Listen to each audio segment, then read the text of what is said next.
expected to select only one question. Okay, right. Without wasting any time, also, the good part about economics is that in most cases, time allocation is actually given in each and every question paper. So you should always make sure that you take the maximum minutes given under each and every question. So section A, remember, it is always compulsory.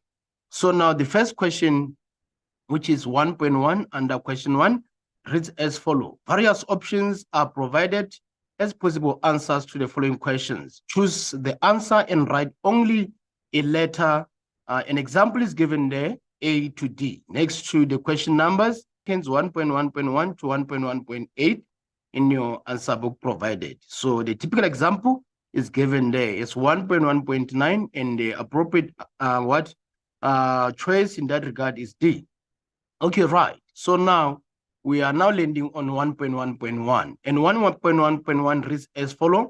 The costs that do not change with the output are called dash costs. So now remember, grade 12s, I always tell you that in order for you to master multiple choice questions under economics, you should always follow what do we call elimination method, or apply the strategy or the technique that is called elimination method. So now, from the previous lessons, I did show you how this method normally operates. So you should go through all the given set of options from A to D before you can select the most appropriate answer. Okay, right. So now if you check A, we have the variable, B, we have the average, and C, we have the fixed, and D, we have the basic. So now remember, when you talk of the variable costs, if the waiter or the waitress has served you appropriately or well as the customer, you normally give out any form of incentive or any form of appreciation. So that appreciation, we call it externality. Okay, right. So now this externality has two types. There are those externalities that are positive. There are those externalities that are negative. So now the positive externality can be considered as the benefit, while this one of negative, they are not benefit, but rather loss. So now in this regard, our appropriate answer is going to be B. Why B? Because the question says the benefit gained by a third party which is not included in the market price. Okay, right. So now let's move on to the next question. The next question, we have 1.1.4, and 1.1.4 reads as follows. Actually, expenditure of a business on inputs required for production is called dash cost.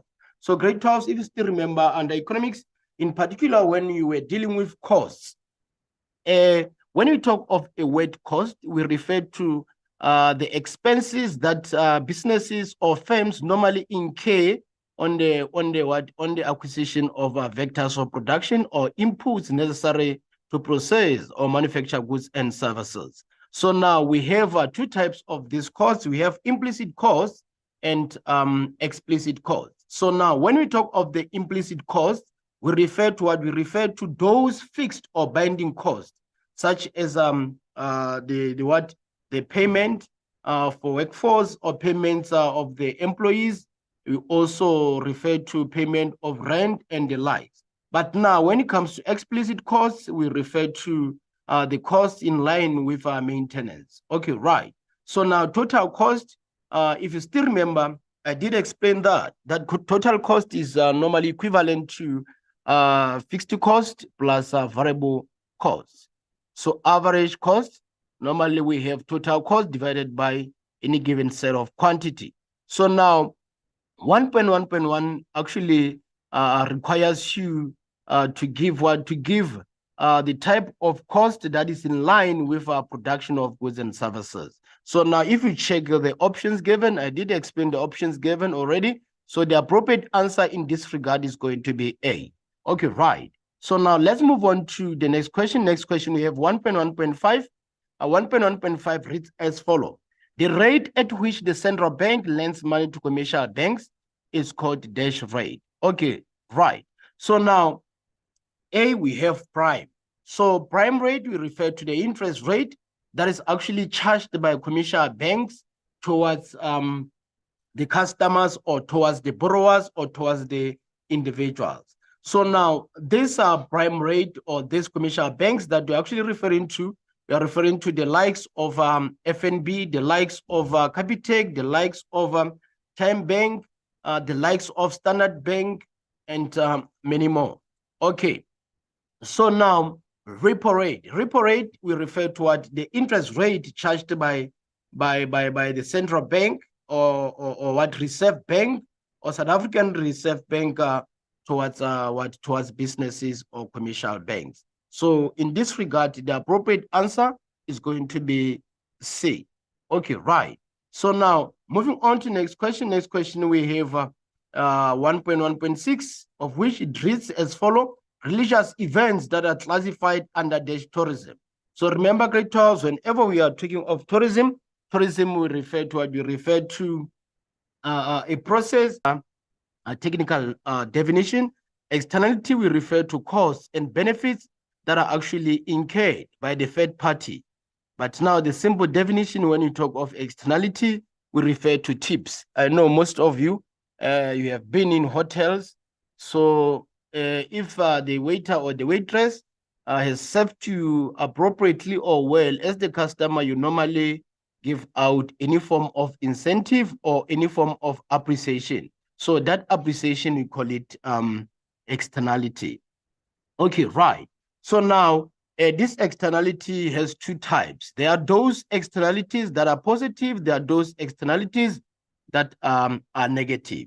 So now the positive externality can be considered as the benefit, while this one of negative, they are not benefit, but rather loss. So now in this regard, our appropriate answer is going to be B. Why B? Because the question says the benefit gained by a third party which is not included in the market price. Okay, right.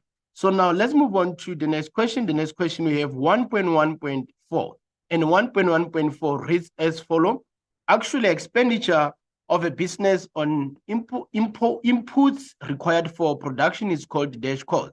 So grade 12, if you still remember, under economics, in particular, when you were dealing with costs, when we talk of a word cost, we refer to the expenses that businesses or firms normally incur on the acquisition of vectors of production or inputs necessary to process or manufacture goods and services. So now we have two types of these costs. We have implicit costs and explicit costs. So now when we talk of the implicit costs, we refer to what? We refer to those fixed or binding costs, such as the payment for workforce or payments of the employees.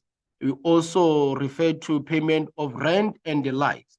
But now when it comes to explicit costs, we refer to the costs in line with our maintenance. Okay, right. So now total cost, if you still remember, I did explain that total cost is normally equivalent to fixed cost plus variable cost. So average cost, normally we have total cost divided by any given set of quantity. So now 1.1.1 actually requires you to give the type of cost that is in line with our production of goods and services. So now if you check the options given, I did explain the options given already. So the appropriate answer in this regard is going to be A. Okay, right. So now let's move on to the next question. Next question, we have 1.1.5. 1.1.5 reads as follows: the rate at which the central bank lends money to commercial banks is called dash rate. Okay, right. So now A, we have prime. So prime rate, we refer to the interest rate that is actually charged by commercial banks towards the customers or towards the borrowers or towards the individuals. So now these are prime rate or these commercial banks that we're actually referring to. We are referring to the likes of FNB, the likes of Capitec, the likes of Time Bank, the likes of Standard Bank, and many more. Okay, so now repo rate. Repo rate, we refer to what the interest rate charged by the central bank or what Reserve Bank or South African Reserve Bank towards businesses or commercial banks. So in this regard, the appropriate answer is going to be C. Okay, right. So now moving on to next question. Next question we have 1.1.6, of which it reads as follows: religious events that are classified under tourism. So remember, grade 12, whenever we are talking of tourism we refer to what we refer to a process whereby an individual leaves the residential place and they go to other places. So now there are different set of reasons of leaving your residential place to other places or touring. So now there are different reasons like studying, religion, and the like. So now if we check the options given, we have eco, we have medical, we have business, we have culture. So now in this regard, our appropriate answer is going to be what is going to be D, which is culture. So now let's move on to the next question. Next question, we have 1.1.7. It reads as follows: the international protocol, an agreement that focuses on the eradication of poverty as one of its goals, is known as Millennium Development Goals. So this is our appropriate answer. So let's move on to the next question. The next question we have 1.1.8, and 1.1.8 reads as follows: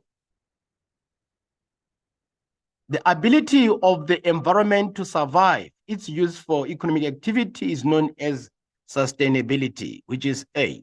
Okay, right. So now moving on to next question. Next question we have 1.2, and 1.2, remember, is a matching questions.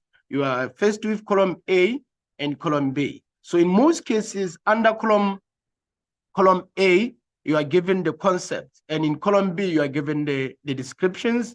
In this description can either be the definition, the explanation, the functions, the features, or the characteristics. So don't expect only the definitions. That is why I'm actually saying that here you should be flexible. Okay, right. So now we have our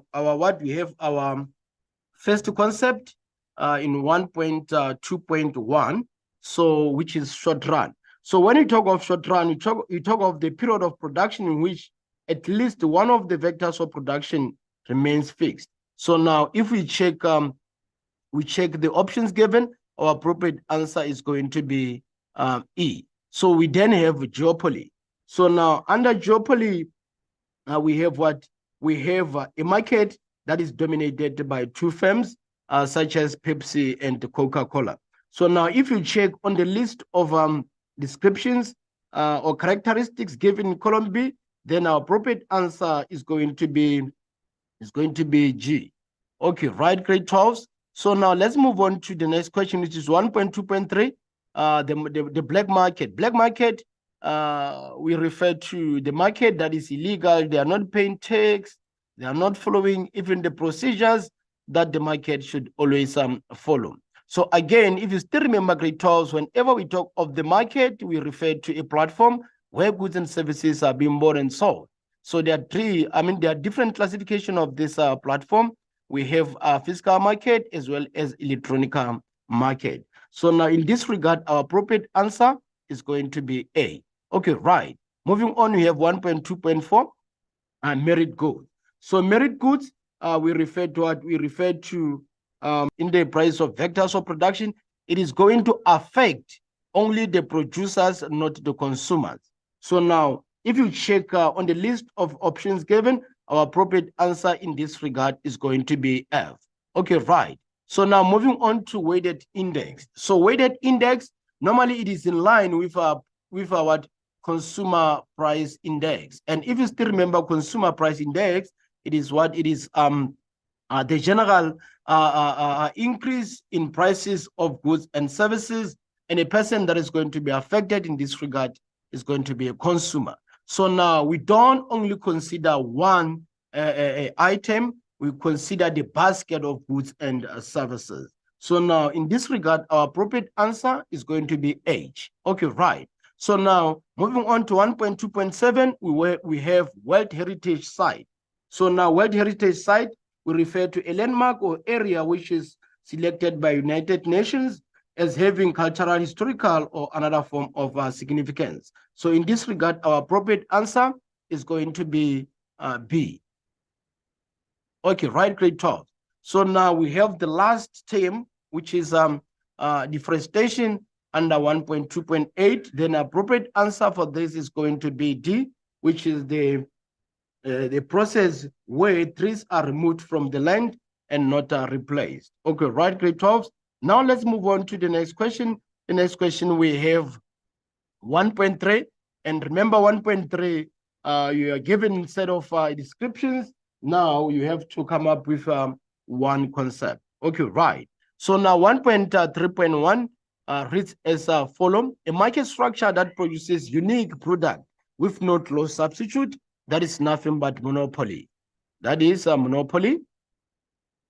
Then we have 1.3.2. When the average revenue is greater than the average cost of a firm, it means that a firm in this regard is making what we call economic profit. Okay, right, grade 12. Now moving on to the next question, we have 1.3.3. It reads as follows: a price set below the market equilibrium to make goods affordable to consumers. It is a price ceiling. Why is the government making sure that there is a maximum setting of a price so as to avoid consumer exploitation? So the appropriate answer here is what? Price ceiling. Price ceiling. Okay, right, grade 12. Now let's move on to 1.3.4. It reads as follows: a very high increase in prices that exceeds 50% per month. That is nothing but hyperinflation. Hyperinflation.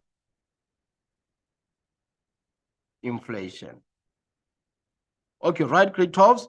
So now let's move on to the next question. And the next question reads as follows: traditional ways of doing things that are unique to a given culture. This is nothing but folkways. This is folkways. Okay, right, grade 12. Now let's move on to the next question. We have 1.3.6. A license given to businesses to pollute to a certain limit. That is nothing but tradable, pollution permit, or marketable permission. Marketable pollution permit. This is tradable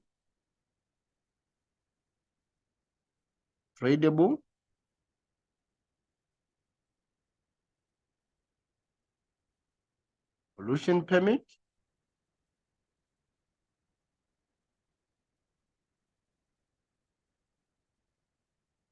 Tradable pollution permit or marketable permit.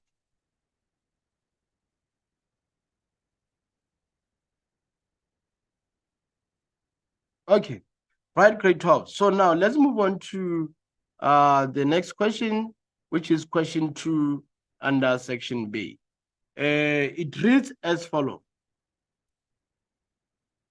answer any 2 of the 3 questions from section B. So now we are going to answer all given set of questions. So we are going to start with question 2. So now question 2 reads as follows. In particular, 2.1.1. Name any 2 forms of strategies that are non-price competition. So when it says non-price competition, it means that it shouldn't affect the price of goods and services. So now most of those strategies can be advertising. Also, we can say flexible working hours. Flexible working hours. Okay, right. So now let's move on to 2.1.2. 2.1.2, it reads as follows: how will the levying of taxes on demerit goods influence their consumption? So remember, when we talk of demerit goods, we refer to those goods that are very dangerous or harmful to be consumed by the household. So now, the moment there is a tax charged on the consumption of these harmful goods, it means that the rate at which these goods are consumed, it is going to decrease. So in this regard, it means that there's going to be what? There's going to be a decrease in consumption, decrease in consumption. Okay, right, grade 12. So now moving on to the next question, we have 2.2. And 2.2, it does read as follows. Study the graph below and answer the questions that follow. So now if you check the graph that we are given, we have the graph of the pivot market. So now we have the marginal revenue, we have the average cost, we also have the average variable cost. So we have 3 demand curves given. Remember, under the pivot market, the demand curve is always horizontal. Why is it horizontal? Because all businesses under this market, they are price takers. No business has set its own price. So that is why the demand curve is always horizontal. And this demand curve is always equivalent to the average revenue as well as the marginal revenue and the price. Okay, right. So now let's check the first question given. We have 2.2.1. Identify the curve that represents the supply curve in the graph above. The moment a question under economics says identify, it means that the answer is given there on the side of the diagram or on the scenario or on the cartoon. So now, if you supply curve normally is upward sloping. Why is it upward sloping? Because there is a positive relationship between the price of the product and the quantity. That is why this graph is upward sloping. The higher the price, the higher as well the quantity supplied by businesses. Okay, so now if you check and you compare all the given set of graphs, the graph that behaves like a supply curve is the marginal cost curve. So meaning marginal cost curve, in this regard, it is considered as our supply curve. Okay, right, grade 12. So now let's move on to the next question. Next question we have the marginal revenues. The question says, briefly describe the term marginal revenues. So when we talk of the marginal revenues, we normally refer to the change in total revenue when an extra unit of output is sold. This is nothing but change in total revenue, change in total revenue when an extra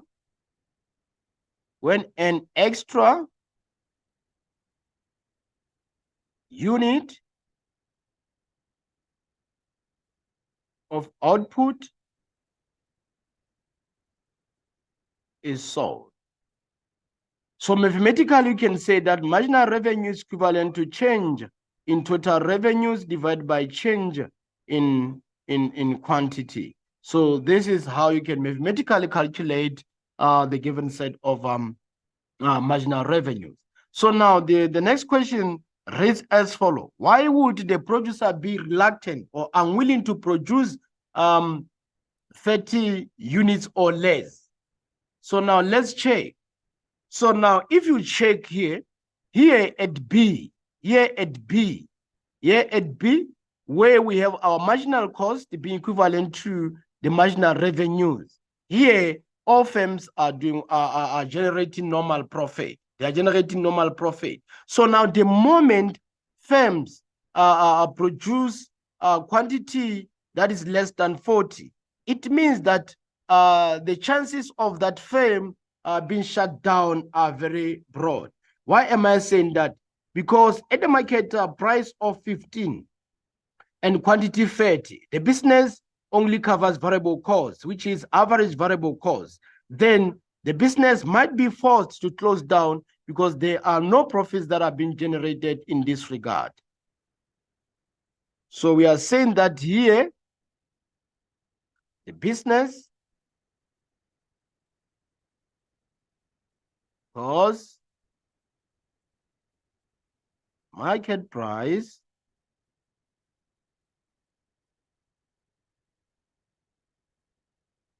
of 15 rands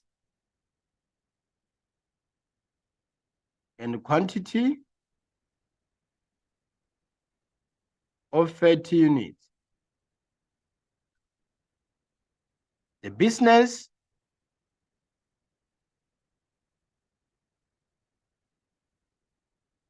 will only cover variable costs. Then it might shut down. Why? Because no profits have been generated.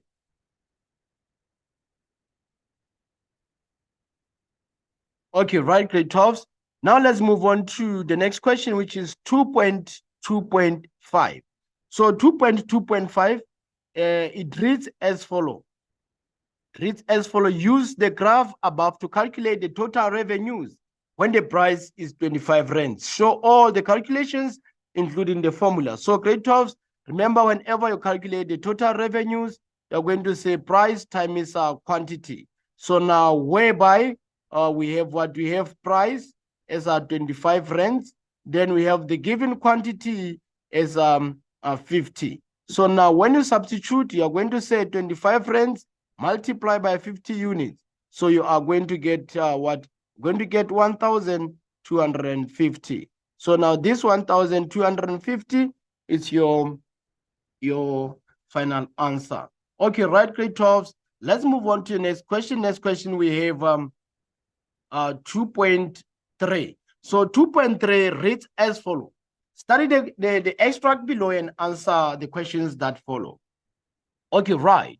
So now, pay hike for domestic workers. The Department of Employment and Labor's National Minimum Wage Commission has recommended an above inflation wage increase to the NMW for 2023, which could see the rate for domestic workers jump to 25 rands per hour. And then also with the consumer price index average around 7% in 2022, which will put the hike to around 8% in 2023. So an increase of 25 rands will push the monthly rate to over 4,000 for a worker who works 8 hours a day.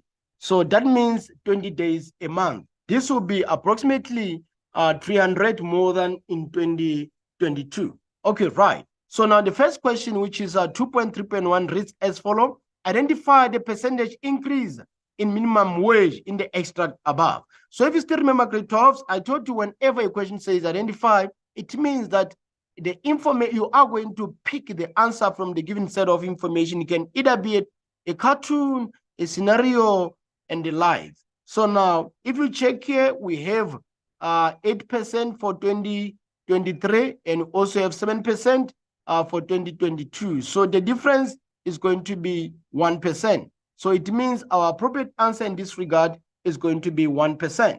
Okay, right. So now moving on to next question, we have 2.3.2. So it reads as follows. Name any one factor that influences the quality of the workforce. So in most cases, the workforce that we are referring to people that are aging between 15 years of age and 64. This is considered as the workforce in South Africa. So now this workforce in South Africa can only in the market, the imperfect competition. It means that there is no competition amongst businesses that are operating under the same sector.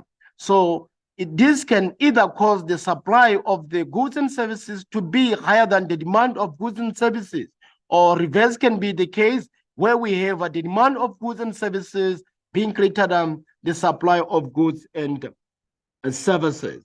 Okay, right. So now the question asks you, why would the government intervene when there is imperfect competition in the market? Remember, the moment there is imperfect competition, it means that businesses are going to exploit customers. So now the government is needed so as to avoid exploitation of customers, to avoid exploitation of customers, to avoid exploitation of customers. Okay, right. So now moving on to the next question. Moving on to the next point also is to avoid the market failure. Avoid market failure. Right. So now let's move on to the next question. Grade 12, we have 2.3.5 that reads as follows. How will minimum wages negatively affect the employees? So remember, minimum wage, when you talk of the minimum wage, we talk of a certain limit that businesses, organizations should pay their workers. So here in South Africa, the minimum wage is 3.5. Okay, right. So now, how would minimum wage negatively affect the payers or the producers? So as a producer, the moment each and every employee needs a higher pay, so that means there is going to be a lot of expenditures in terms of salaries payments. Also, all workers will want to earn more money. Right. So now we are saying that employers,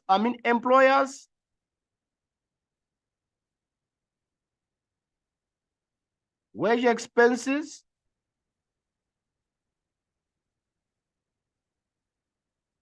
shall increase, which is bad. So the next one, we are saying that all workers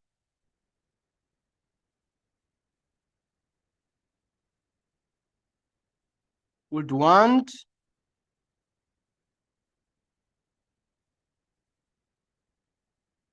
to earn more money.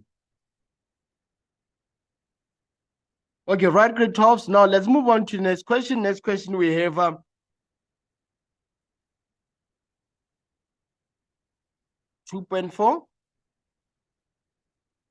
So 2.4 reads as follows. Discuss the role of competition commission and the competition tribunal as institutions that promote competition in South Africa. If you still remember, it is very healthy for businesses to always compete with one another. Why? Because the moment businesses compete with one another, that is going to give a variety of choice on the side of consumers. And also that is going to help consumers to buy goods and services of higher quality. So now let's check the role of this competition commission. The role of competition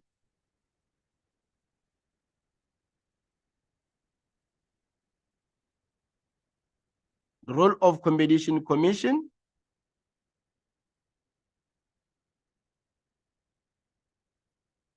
Number one, they are monitoring competition levels and market transparency in the economy.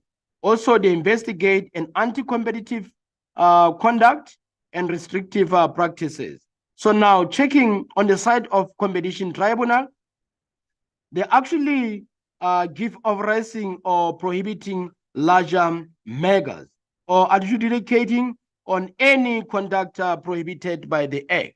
Okay, right. So now let's check. We are saying that first one here, investigate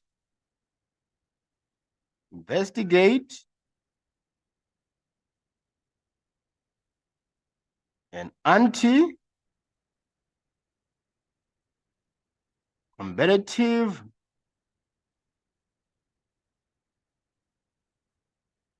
behavior.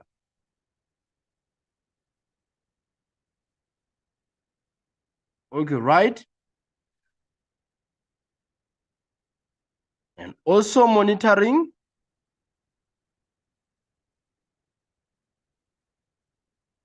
competition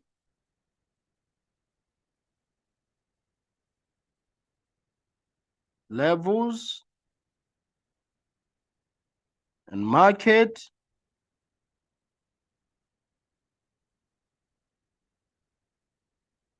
Transparency.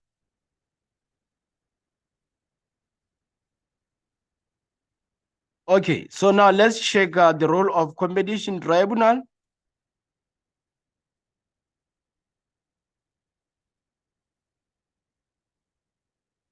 Okay, right, we said that authorizing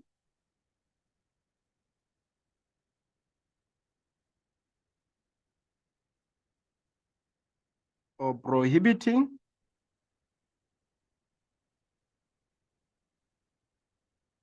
large megas.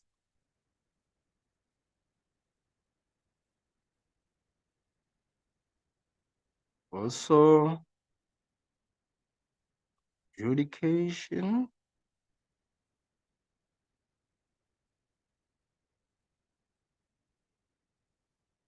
on any conduct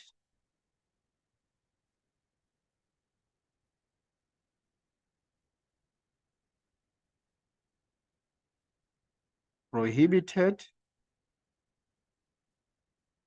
by the act. Okay, right. So now let's move on to the next question. Grade 12, we have 2.5. It reads as follows. How will the provision of subsidies to producers positively influence the economy? Number one, the overall prices of goods and services shall decrease. And the second one, the quantity demanded of a good or service shall as well increase. So that means the overall supply of goods and services shall increase as well. So an industry is also going to be able to allow its producers to produce more of that good and service. You're saying that an industry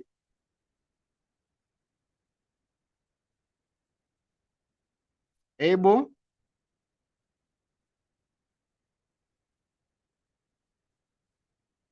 allow its producers to produce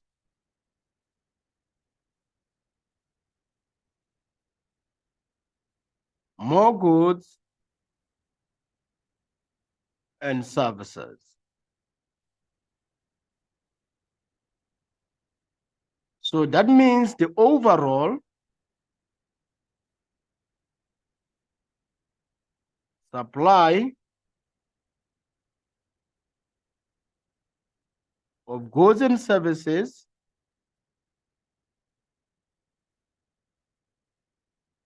shall increase. So the moment the overall supply of goods and services increase, that means the quantity demanded,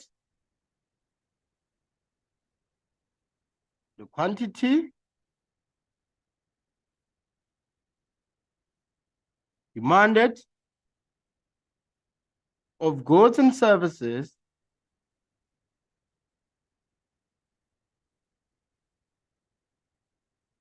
shall increase.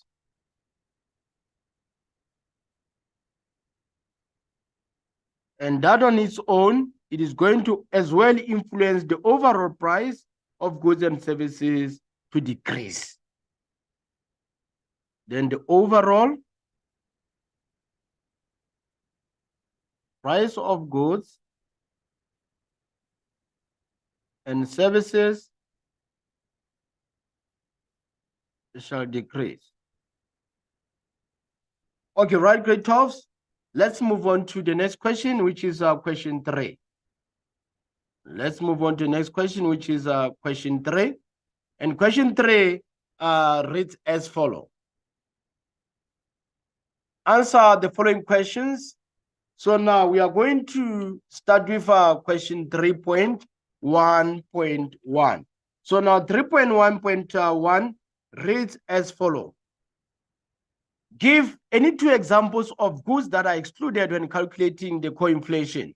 So grade 12, if you still remember, when we talk of the core inflation, we refer to inflation where items from the consumer price index that are highly volatile are normally excluded. So now if you check here, we have the likes of petrol and what? Diesel. Okay, right. So now moving on to the next question, which is 3.1.2. How does air pollution affect the environment? So the air pollution is going to negatively affect the species. So now the species that you are referring to in this regard, we are going to refer to animals and plants. So animals might get sick, also plants might die. So we are saying that species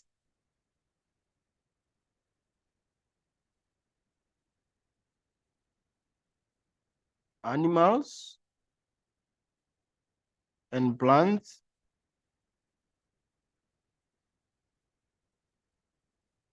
might negatively be affected.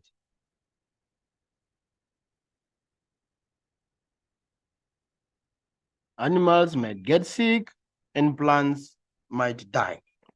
Okay, right. So now let's move on to 3.2. 3.2 reads as follows. Start the cartoon below and answer the questions that follow. So now if we check out the questions that we are faced, we are given what? We are given the inflation information, and also we have the cartoon of a gentleman there, Reserve Bank, we have money printer, we have value of money, we have goods and services, we have the economy. And the short message is written there. The South African Reserve Bank is a member of the International Monetary Fund, which works closely with the World Bank to promote global financial stability and economic growth. Okay, right. So now let's check out 3.2.1. 3.2.1 says identify. And if you still remember, I told you that whenever the question says identify, it means that the appropriate answer is given there on the scenario. So now the question says identify in the cartoon and information above the institution that determines the interest. Interest rate. The institution that determines the interest rate in this regard is going to be South African Reserve Bank or Reserve Bank. South African Reserve Bank or just Reserve Bank. Okay, right. So now we have 3.2.2. Name the monetary policy instrument that relates to the selling of our goods and services. Government bonds. So this is nothing but open market operation, which is OMO. Okay, right. Moving on to the next question. Next question, we have 3.2.3. It reads as follows. Briefly describe the term administered prices. So when we talk of administered prices, we refer to prices of goods and services that are set by the government or controlled by the government, such as prices on utilities. Prices of goods and services that are set or controlled by the government.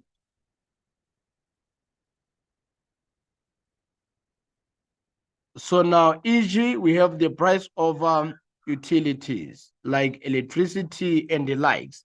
Okay, right. So now moving on to the next question, we have 3.2.4. Explain the benefit of a general price increase for debtors in an economy. Explain the benefit of general price increase for debtors in the economy. So remember, whenever we talk of debtors we refer to people that owe the business. So the moment there is a general increase on the price level of goods and services, then it means that debtors are going to gain. Debtors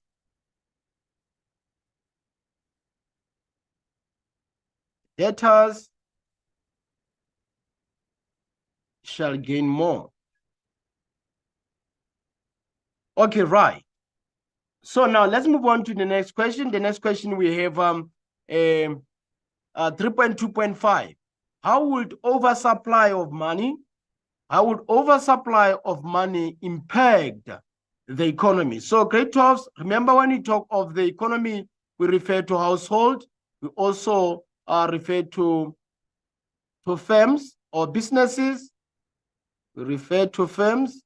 We also refer to the government as well as the foreign sector. So now, oversupply of money, it means that central bank is creating more money, and there is a lot of money in circulation. And the moment there is a lot of money in circulation, that is the indication that inflation is going to occur. Why inflation is going to occur? Because that is going to trigger or influence the prices of goods and services as well to shoot up. So the moment the prices of goods and services are already high, then there is inflation taking place. And that is going to negatively affect the household. Why is it going to negatively affect the household? Because whatsoever basket of goods and services that they used to buy with the same amount is now going to decrease. It means now household purchasing power is going to decrease. So now let's check on the side of firms. On the side of firms, that is the indication that firms are going to collect lesser profit. Why are firms collecting lesser profit? Because now they are going to be forced to increase the prices of whatsoever goods and services that they are charging, they are selling.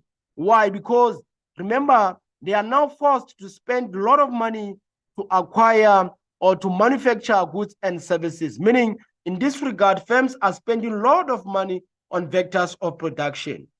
So now, the moment firms are paying a lot of money on vectors of production, then they'll be forced to increase the price levels of goods and services that they are selling.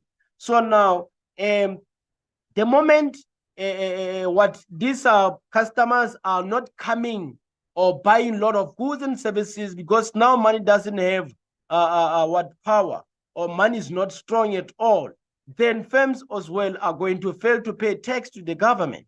And the government is now going to struggle to carry its mandate of issuing out grant. Okay, right. So now let's move on to the next question. Next question, we have 3.3. So 3.3, it does read as follows. Study the extract below and answer the questions that follow. International measures to address environmental problems. The Kyoto Protocol on Climate Change commits industrialized countries to limit and reduce greenhouse gas emissions in accordance with agreed individual targets. So the protocol sets binding emission reduction targets for 47 industrial countries. Okay, right. So now the Stockholm Protocol and the B.SAM Convention are other international measures that address environmental problems. Okay, right, grade 12. So now let's check 3.3.1. It reads as follows. Identify the international agreement that aims at limiting chemical waste. So now, because of the word identify, it means that you have to go straight to the given scenario, then you pick the answer. So now the answer in this regard is going to be called Kyoto Protocol. Okay, right, grade 12. Now let's move on to the next question. Next question, we have 3.2. It does read as follows.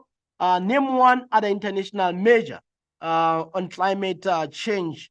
So now if we check the measures here, we have Stockholm and the B.SAM Convention. So now here, our appropriate answer can be the Stockholm Protocol. Okay, right. So now the next question, reads as follow. The next question reads as follow. Briefly describe the term global warming.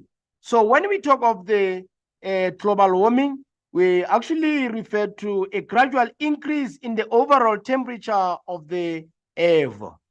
Here we refer to a gradual increase in the overall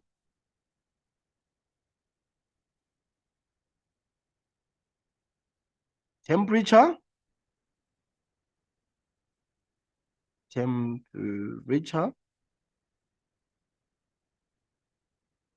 of the year.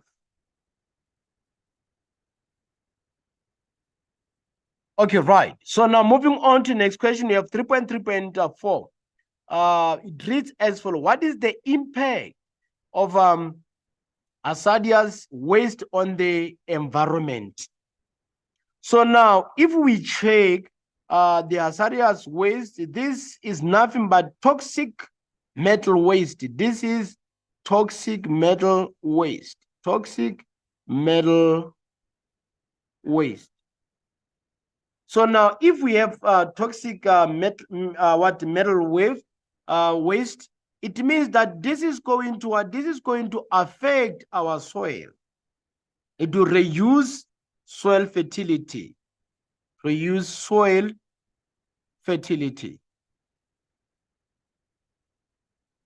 Okay, right. So now let's move on to the next question. We have 3.3.5. Why have international measures to reduce the effects of climate change fail? It did fail because of what? Because of corruption in other countries. Corruption and lack of resources. Lack of resources in other countries. And also failure to comply with the rules and regulation. With the rules and regulation. Okay, right. So now moving on to next question. Next question we have 3.3.4, and 3.4 reads as follows. Briefly discuss the consequence of inflation on taxpayers and industrial stability. So now, grade 12, when we talk of the consequence here, we are referring to the results. What would be the results? The results after inflation towards the taxpayers and industrial stability. So now here, taxpayers that you are referring to here, we can refer to households. We can also refer to firms, as well as what? As well as foreign direct investors. Okay, right. So now let's check this industry. When we talk of a word industry, we refer to what? We refer to group of businesses that sell the same product, of businesses that sell the same product. That is what an industry. For typical example, we have food industry, we have clothing industry, and the likes. So now let's check what can be the results of what can be the results on taxpayers if there is inflation taking place. So if there is inflation taking place, it means that the purchasing power of the household is going to decline. The moment the purchasing power of the household declines, now people are going to be reluctant to buy goods and services from the firms.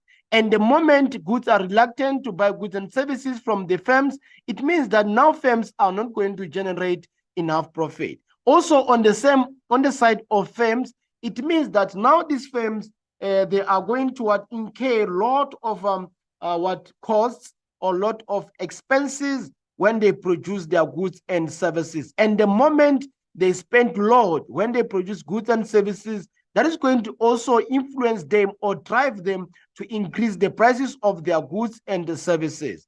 And the moment prices and goods and services are high, households are not going to come to the firms to buy.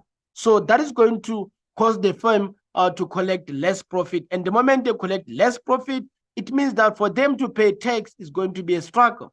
The same thing with the household. Now, if they have low purchasing power, it means that for them as well to pay tax is going to be a struggle, because now even their salaries and the wages, it means that they are going to be affected, because now the prices of goods and services, they are now high whatsoever that they used to chase with the salaries that they they are earning, now it's going to be struggle. Also, the expenditures, now it's going to be struggle for them.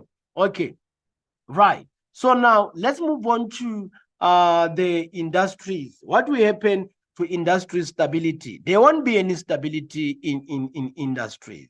There's going to be there's going to be instability in different set of industries. Why is that the case? Because remember, for businesses now to engage in production of goods and services, they are now spending a lot of money. And the moment they spend a lot of money, that is going to cause them as well to increase the prices of goods and services so as to make profit.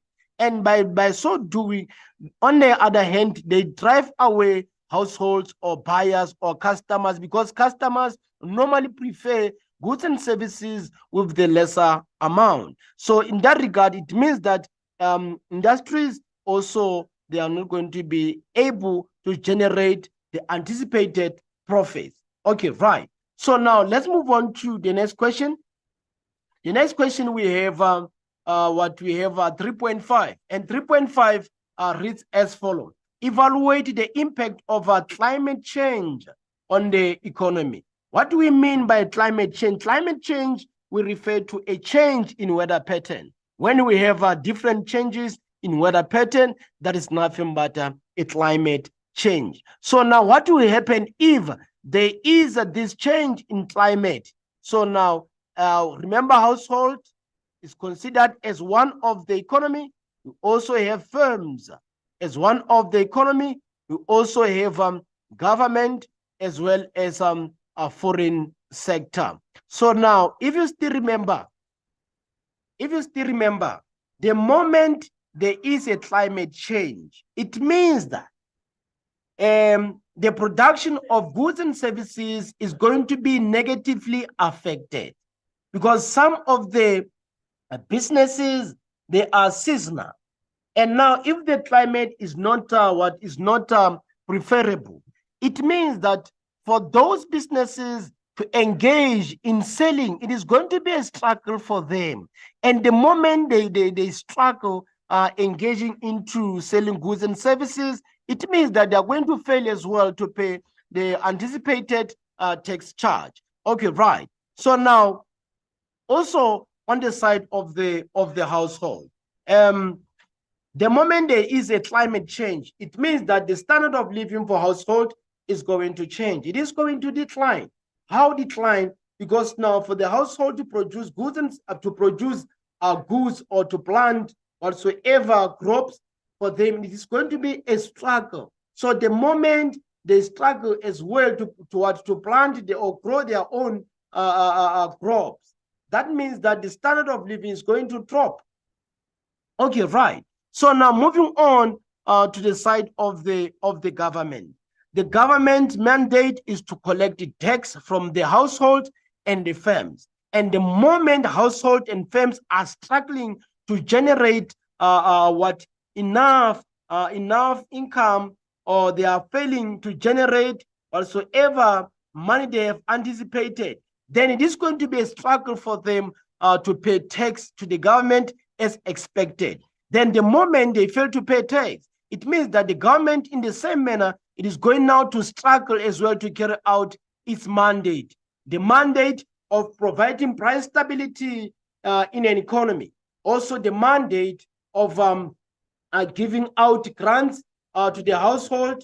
Remember, here in South Africa, we have different set of transfers. So now we have child grant. So it means that for South Africa to be able to finance that child grant, it is now going to struggle, because their major sources of revenue is strictly from tax collection. So in the same manner, the foreign sector is also going to be affected, because now for South African economy to be in the position to export its goods and services that have been locally produced, now it's going to be a struggle.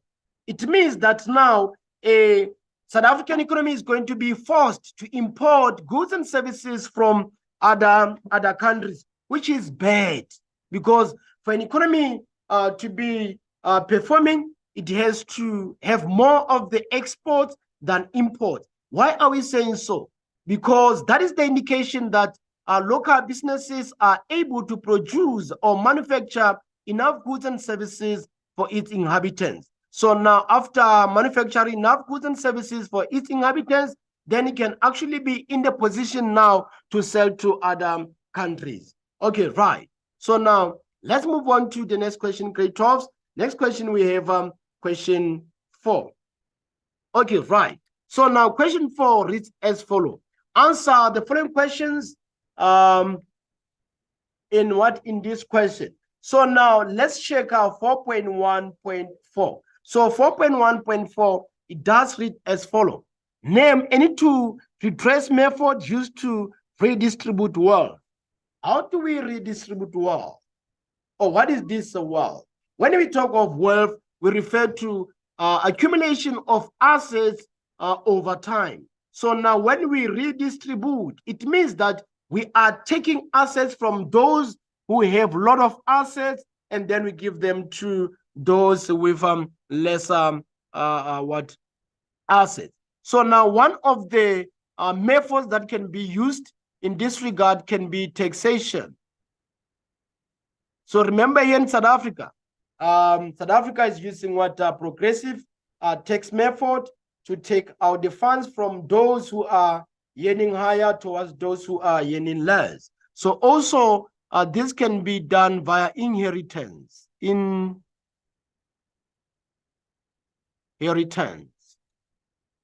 Okay, right. So now let's move on to next question. Next question reads as follows. Why do markets fail to sustain the environment? Okay, right. So now, what do we mean by the markets? When you talk of the markets, we refer to platform where goods and services is being bought and sold. So now this platform has two classifications. We have the physical platform as well as the electronic platform. Physical platform, we refer to transactions that are taking place physically, face-to-face. A person goes to the market to pick up whatsoever good or service that they want. So now, when it comes to electronic market, here transactions are being performed via internet. You can use your computer to purchase goods and services. As for typical example now, we have seen a lot of South Africans, they are now buying goods from China, and they buy online. That is called what? That is called electronic market. Okay, right. So now the question reads as follows. Why do markets fail to sustain the environment? The markets fail to sustain the environment because some of the businesses produce what? Toxic goods. So now those toxic goods, they act as a pollution towards the environment. Some businesses produce toxic goods that can be harmful to the environment.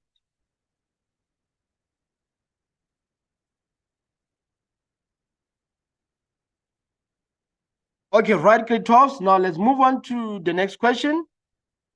The next question, we have a table under 4.2, and it reads as follows. Study the information below and answer the questions that follow.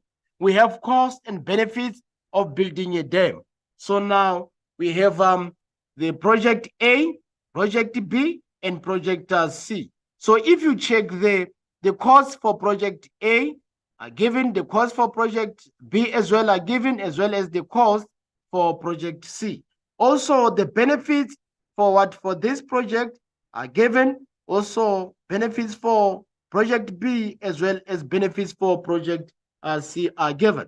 So now the first question under this 4.2 reads as follows. Identify in the information above a project that has the most benefits. So if we check here, the project that has the most benefits, it means that we are going to check the benefits here. These are the benefits. These are the benefits. These are the benefits. So if we check here, A, benefits, we have 20,000. Then B, project benefits, you have 13,000. And then C, project benefits, you have 23,000. So in this regard, it means that project C is the one that is having most benefits compared to other projects. So it means this one is worth taking. Okay, right. Why am I saying worth taking? Because if you check, we have what we have. Okay, let's check. Okay, let's check the costs. The costs here for A.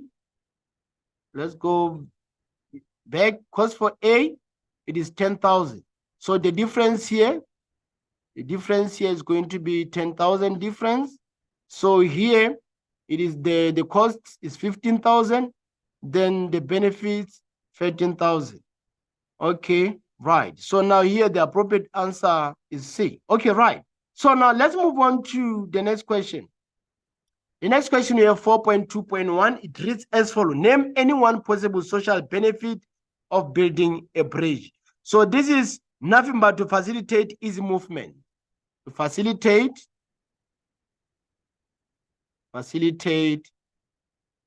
an easy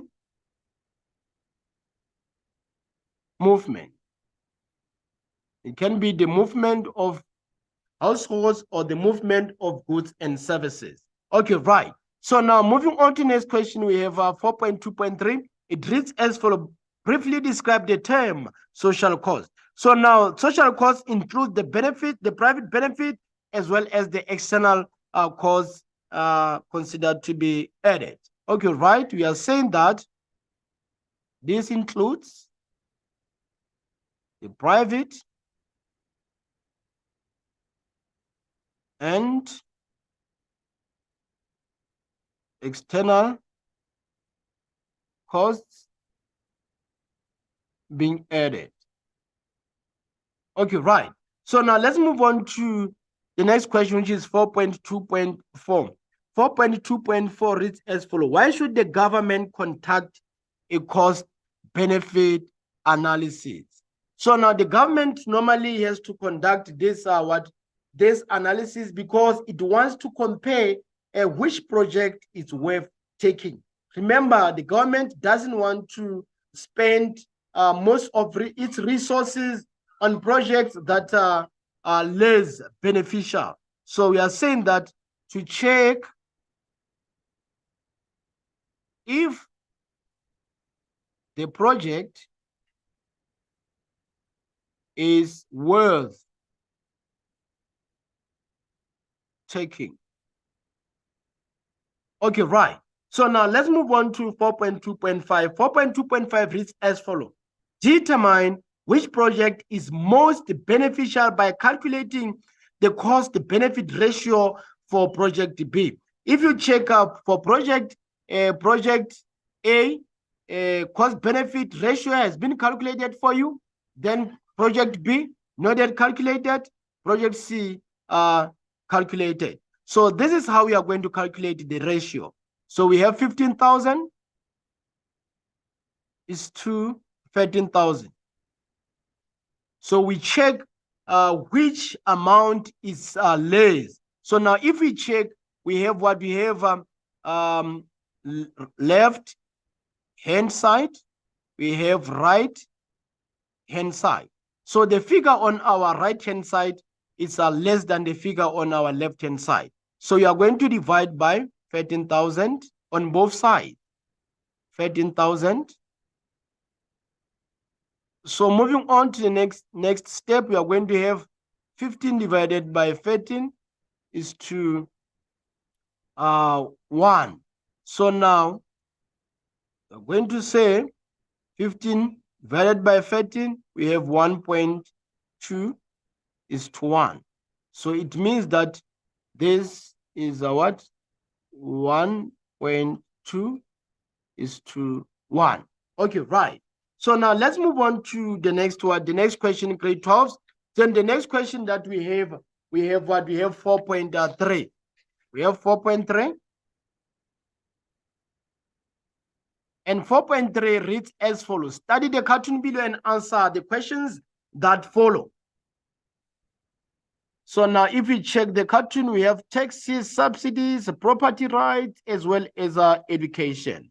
So now let's check 4.3.1. Identify in the cartoon above the measure that is used as incentive for people to privately care for the environment.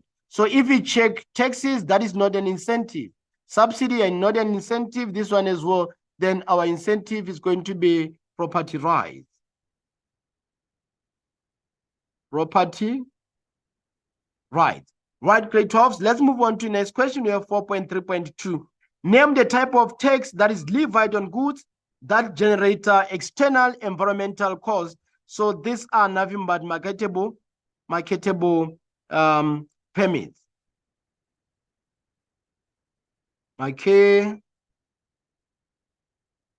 Marketable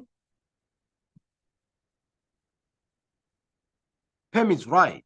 So now let's move on to the next question. Next question we have 3.3.3.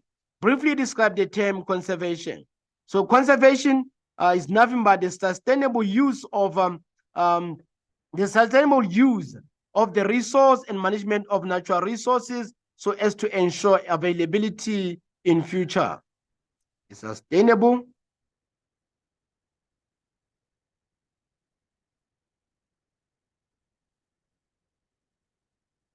and management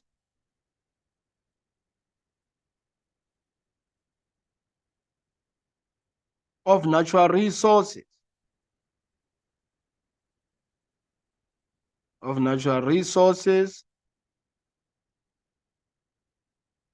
To ensure availability in future.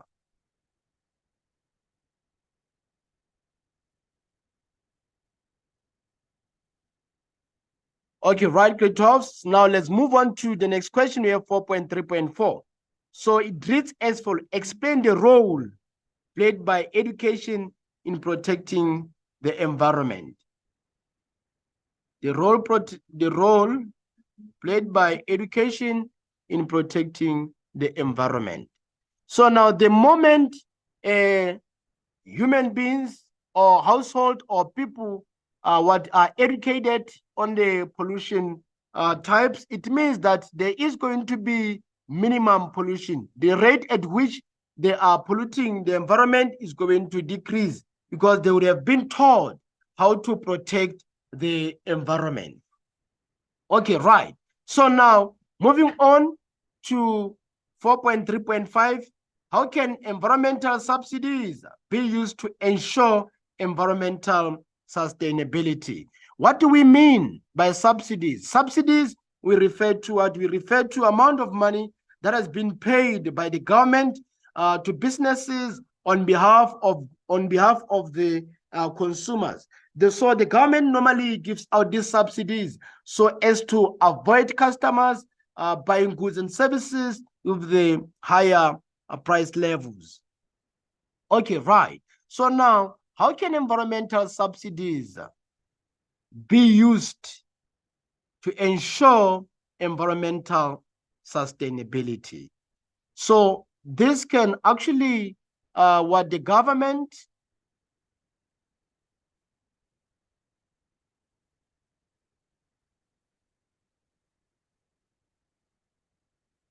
should always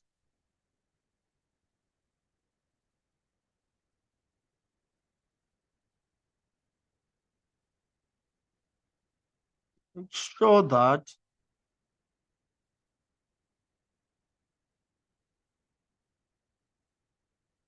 they subsidize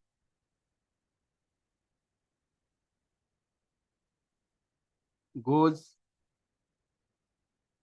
and services that are desired or preferred by customers.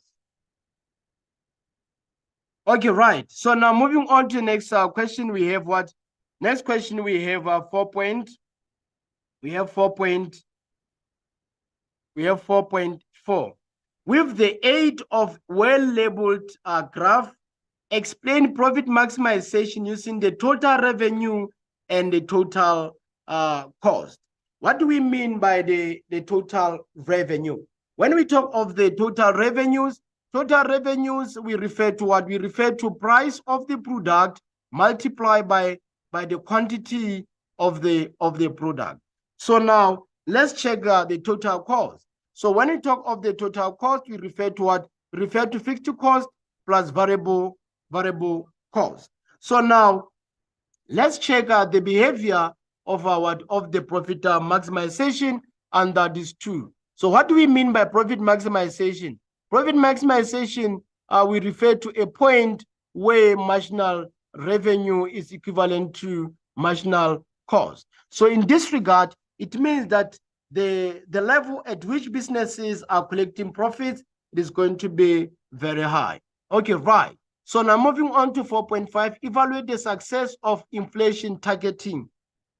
Inflation targeting in combating inflation in the country. So if you still remember, the inflation target here in South Africa is between what? Is between 3% and 6%. So far, South Africa has been managing to maintain its inflation level between 3% and 6%, except early this year. If you still remember, early this year, the inflation rate for South Africa was roughly around 7%.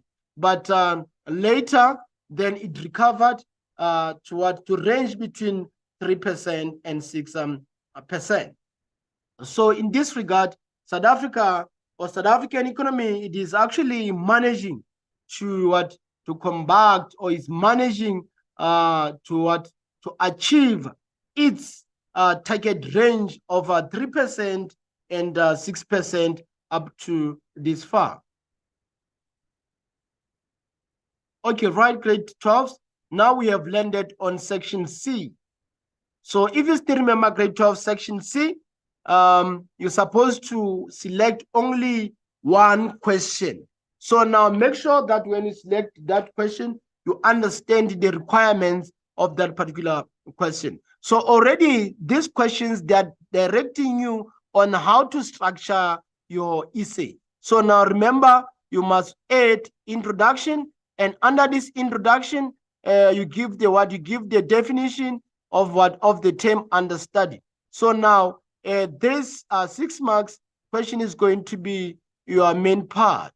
This is going to be your main part, and then this 10 marks question is going to be your additional part. This is going to be your additional part. So now from there, you have to write or provide the conclusion. So remember, when you write the conclusion, make sure that whatsoever points that you're writing under conclusion, you didn't show or write them on your additional part or main part. Okay, right.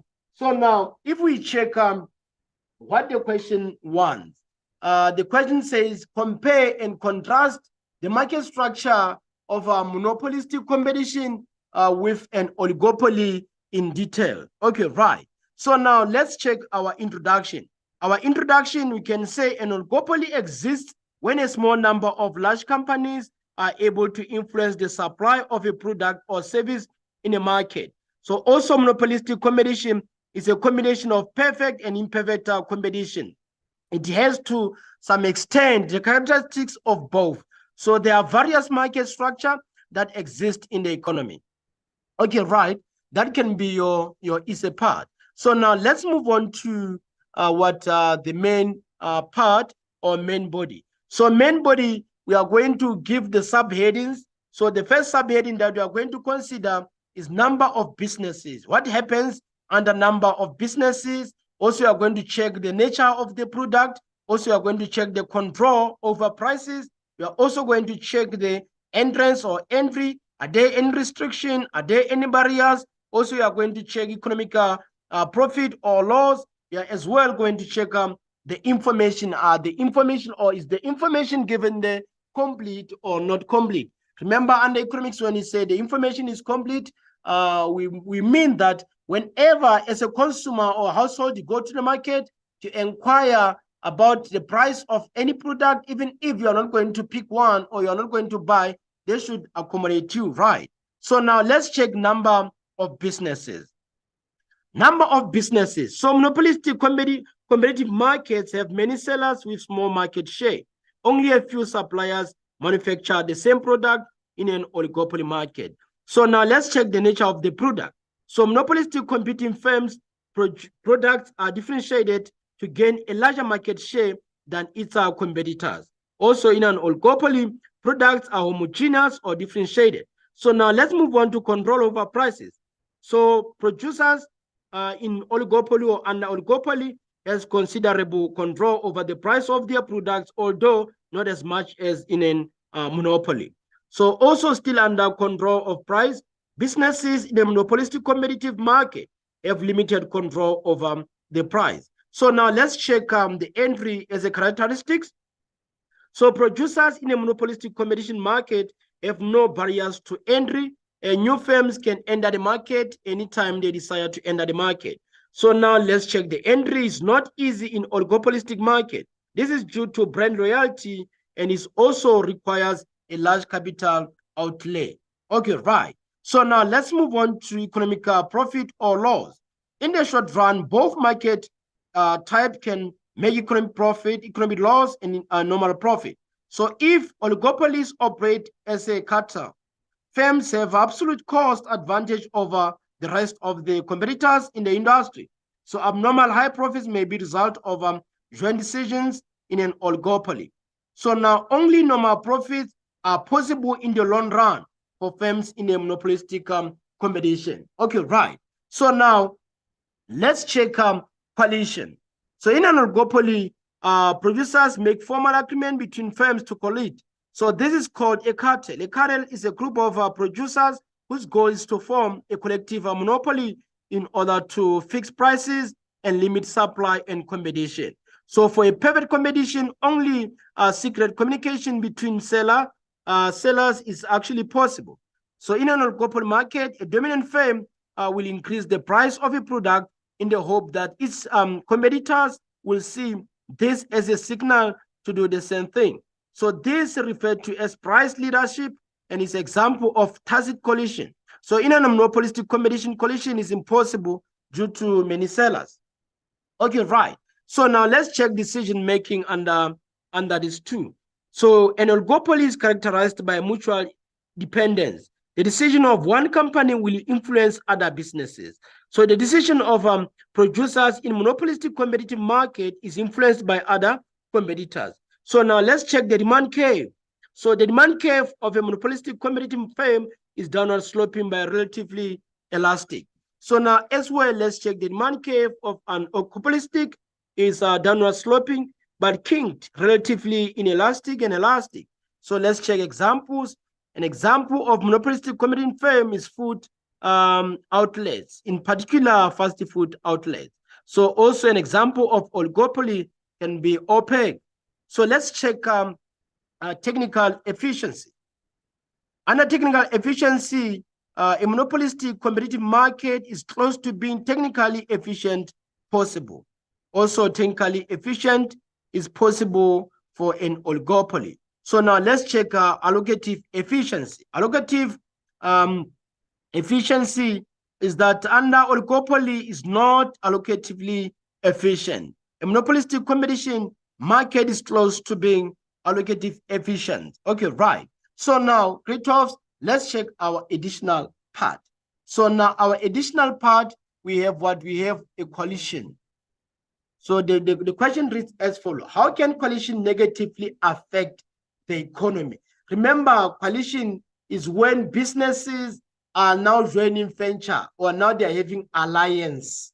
So the moment they do that, they are running away from paying, they're running away from competition. So according to South African Competition Act, it is healthy for all businesses to compete, because the moment businesses compete, they are not going to rest. They are going to always try by all means to devise their strategies or adjust their strategies to make sure that they have larger market share than other businesses, because in that particular market, each and every business is fighting for larger market share, meaning they want to have as many customers as possible. So now the moment these businesses are now colluded, it means that they are going to disadvantage those who buy goods and services. Households are not going to have a variety to choose goods and services that they want to choose.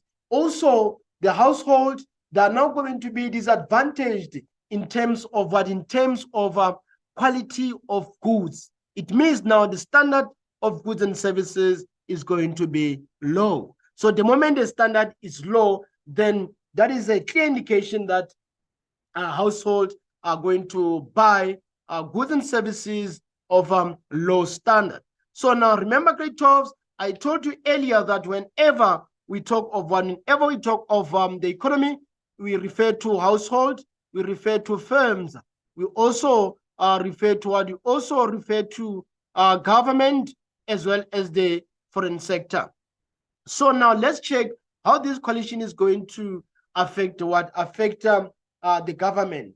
So now it means now if a lot of businesses were paying tax to the government, it means now one business is going to pay tax to the government, and now the government tax revenues are going to decline. Okay, right.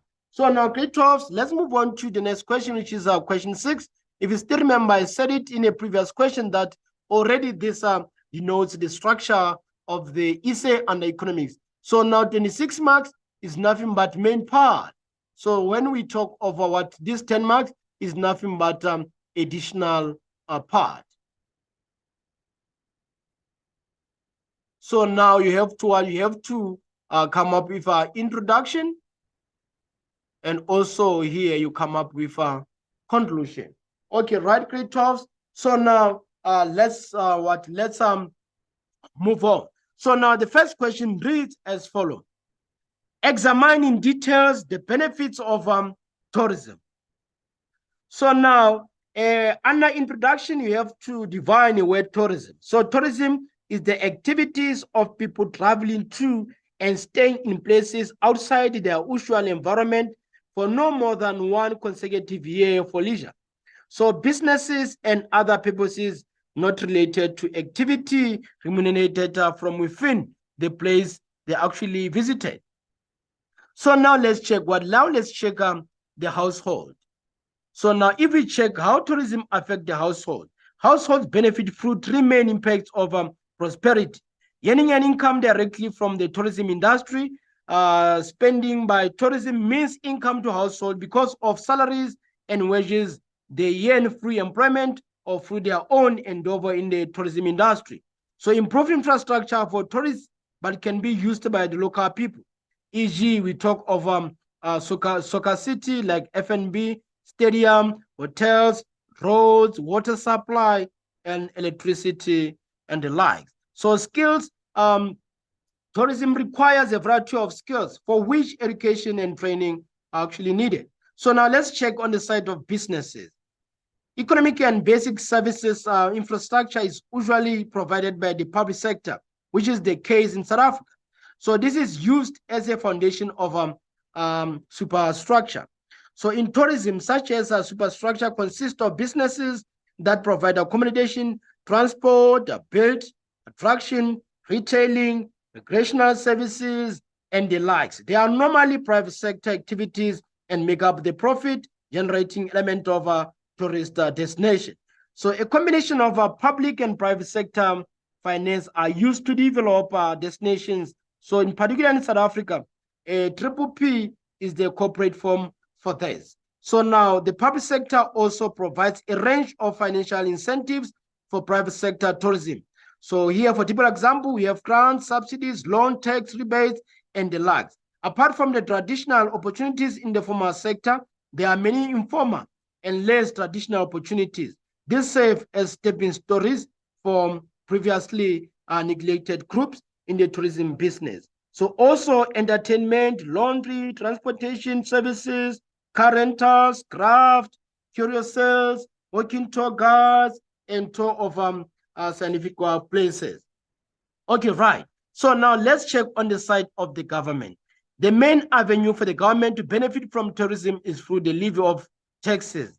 It is customary for governments to levy what specific taxes on tourism sector, such as taxes to actually have different purposes. So to recover external costs, to raise revenues. Also, the most common forms of raising public income from tourism are import, departure taxes, air ticket taxes, taxes on hotel room occupying as well. Then we have foreign tourists who visit South Africa as pay all the normal expenditure taxes, such as a value-added tax and the likes. So now let's check infrastructure development.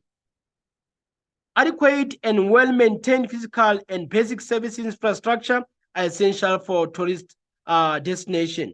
These are normally shared by residents and visitors alike. So now the government has prioritized economic infrastructure, including elements such as ports, beaches, rivers, lake access to support tourism growth. So most economic corridors have tourism as an important or essential focus. So the triple Ps are sometimes used for development of infrastructure. So in addition to physical and basic service infrastructure, tourists as well as residents also require social infrastructure. For example, ambulance services, medicines, clinics, hospitals, police stations, and the likes. So now let's move on to our additional part where it reads, how can South Africa's tourism profile be used to promote tourism in South Africa? Okay, so now let's check how this profile can actually help South Africa. So tourists will understand our indigenous culture, history, and environment. Also employment opportunities because of additional jobs which are created through high increase in tourist visiting. So also we check the increase in the value of our money in relation to our countries. Okay, right. So now let's conclude this essay. So tourism can also have a negative impact to the countries such as drug trafficking, increased crime rate, inflation, and pollution. Okay, at this juncture, Great Talks, I would like to say thank you.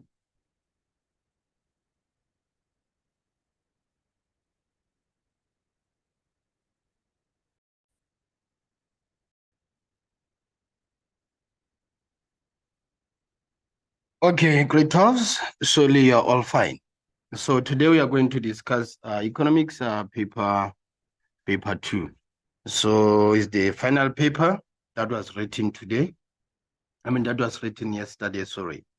So now, Great Talks, I always tell you that the first thing that you should always do whenever you receive the question paper for economics, you should always make sure that you go through the different set of information and instructions given.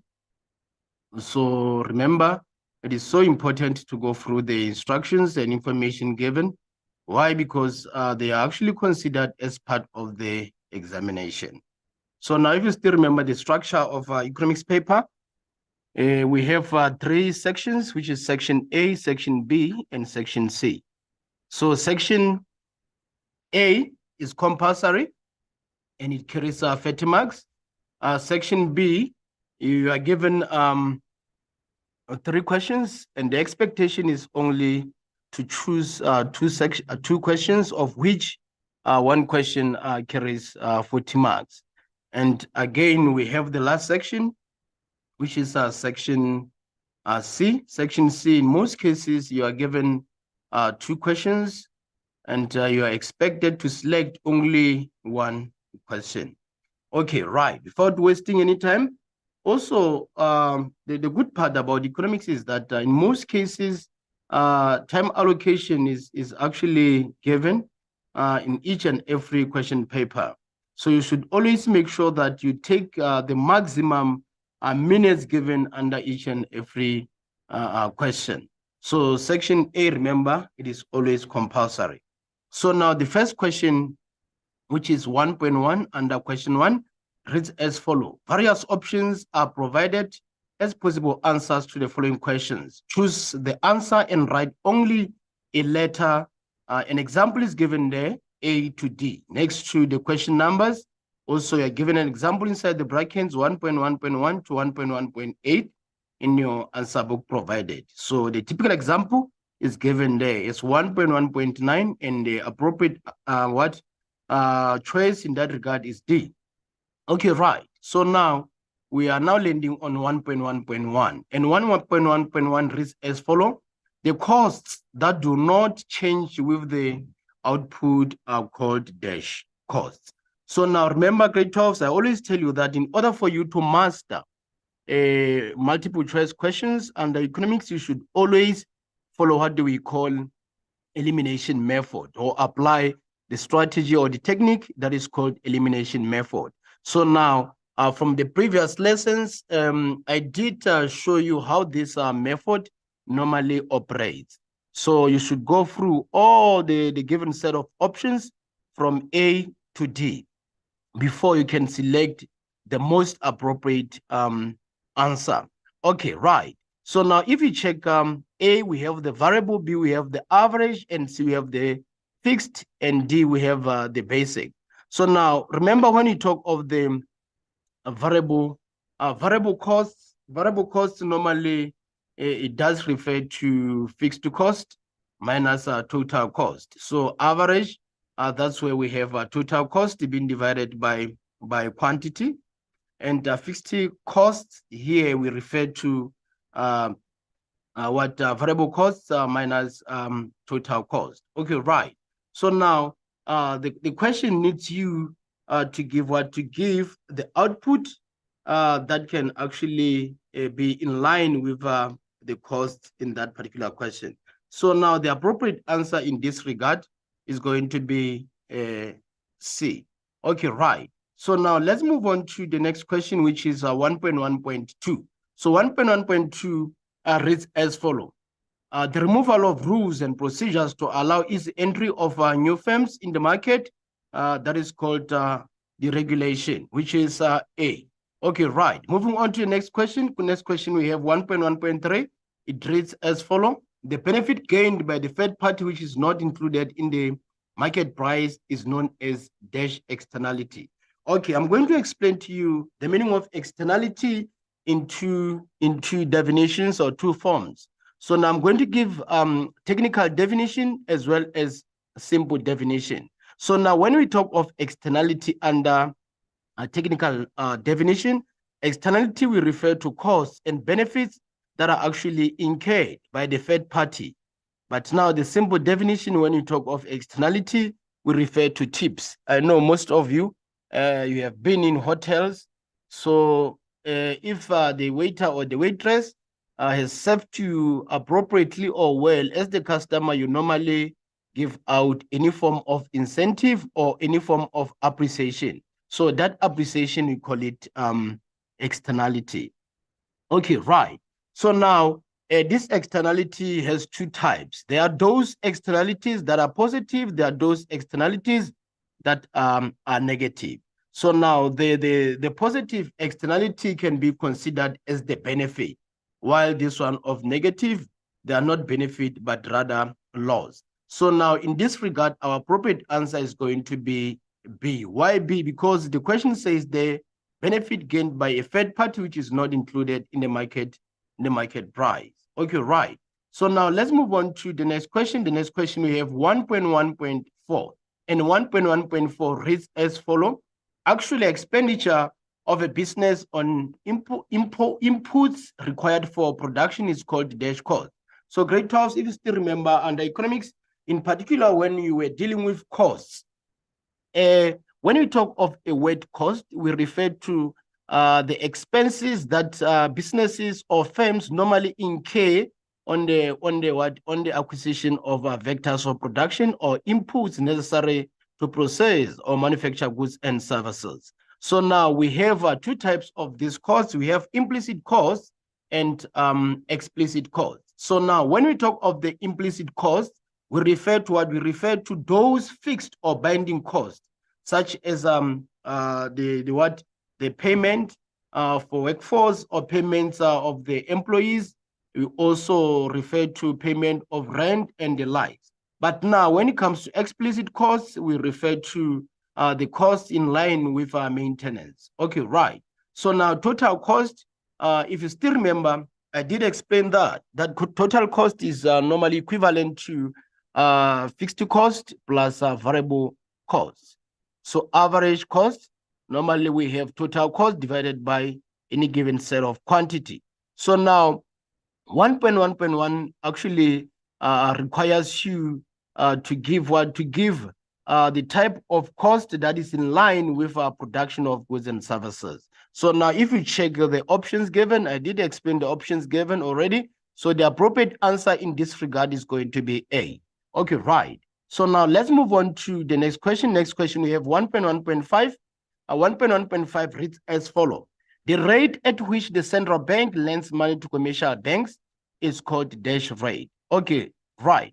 So now, A, we have prime. So prime rate, we refer to the interest rate that is actually charged by commercial banks towards the customers or towards the borrowers or towards the individuals. So now, these are prime rate or these commercial banks that we're actually referring to. We are referring to the likes of FNB, the likes of Capitec, the likes of Time Bank, the likes of Standard Bank, and many more. Okay, so now repo rate. Repo rate, we refer to what the interest rate charged by the central bank or what Reserve Bank or South African Reserve Bank towards businesses or commercial banks. So in this regard, the appropriate answer is going to be C. Okay, right. So now moving on to next question. Next question, we have 1.1.6, of which it reads as follows: religious events that are classified under tourism. So remember, grade 12, whenever we are talking of tourism we refer to what we refer to a process whereby an individual leaves the residential place and they go to other places. So now there are different set of reasons of leaving your residential place to other places or touring. So now there are different reasons like studying, religion, and the like. So now if we check the options given, we have eco, we have medical, we have business, we have culture. So now in this regard, our appropriate answer is going to be what is going to be D, which is culture. So now let's move on to the next question. Next question, we have 1.1.7. It reads as follows: the international protocol, an agreement that focuses on the eradication of poverty as one of its goals, is known as Millennium Development Goals. So this is our appropriate answer. So let's move on to the next question. The next question, we have 1.1.8, and 1.1.8 reads as follows: the ability of the environment to survive its use for economic activity is known as sustainability, which is A. Okay, right. So now moving on to next question. Next question, we have 1.2, and 1.2, remember, is a matching questions. You are faced with column A and column B. So in most cases, under column A, you are given the concept, and in column B, you are given the descriptions. In this description can either be the definition, the explanation, the functions, the features, or the characteristics. So don't expect only the definitions. That is why I'm actually saying that here you should be flexible. Okay, right. So now we have our first concept in 1.2.1, so which is short run. So when you talk of short run, you talk of the period of production in which at least one of the